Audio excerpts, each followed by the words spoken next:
When the British Army surrendered, ending the American War of Independence, the English military band played a tune called "The World Turned Upside Down." The lyrics talk of cats chasing dogs, cheese eating mice, and fish swimming in the air. When it comes to the world being turned upside down, however, the song cannot match what Jesus says. The poor have everything, the hungry are full, the sad are happy, the insulted are blessed, the rich are losers, the full are hungry, the happy are pitiable, the popular are doomed. That certainly sounds like the world turned upside down. Or does it? Does Jesus really turn the world upside down?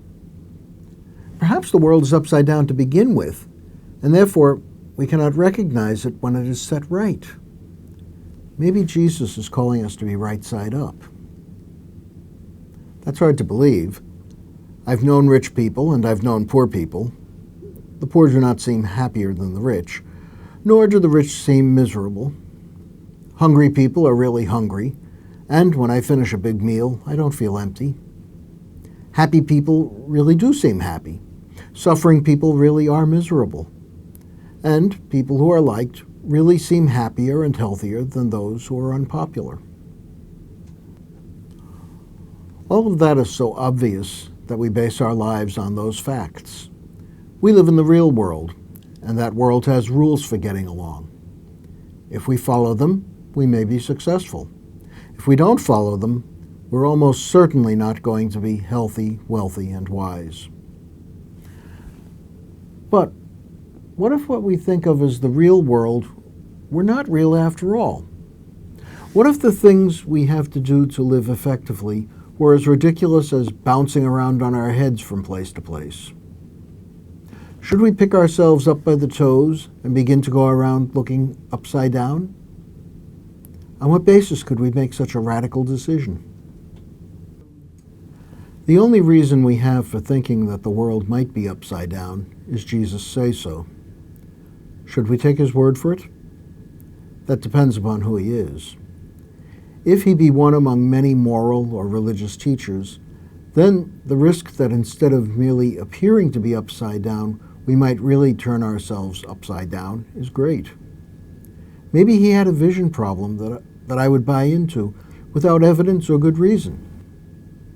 On the other hand, if Jesus be indeed who the church has proclaimed him to be, then we had better take his word for the way the world is supposed to stand. After all, if anyone knows which end is up, it should be he. I recite a creed that proclaims Jesus to be true God of true God. But if I really believed what I say, wouldn't I be turning my world, or letting him turn my world, upside down? If today 2 billion Christians were, for the sake of our brothers and sisters, to stop looking for material comfort, what would happen to the world? There might be economic chaos. There might also be an end to hunger and injustice. The world would be turned upside down. If today 2 billion Christians were, for the sake of serving others, to stop looking for our own pleasure, what might happen to the world? The entertainment industry might collapse. There might also be a healthy sharing of friendship, fellowship, and joy. The world would be turned upside down. If today 2 billion Christians were, for the sake of standing upright before God, to give up doing what makes us fit in and be popular in our twisted societies, what would happen to the world? We might be called fools and might even be persecuted or crucified. We might also be the light of the world. The world would be turned upside down. The gospel presents us with a decision and a consequence. We must decide who Jesus is and upon what authority he says some very strange things. If we decide that he knows how the world is meant to function because he made it, then we have to accept the consequence. We've been living upside down.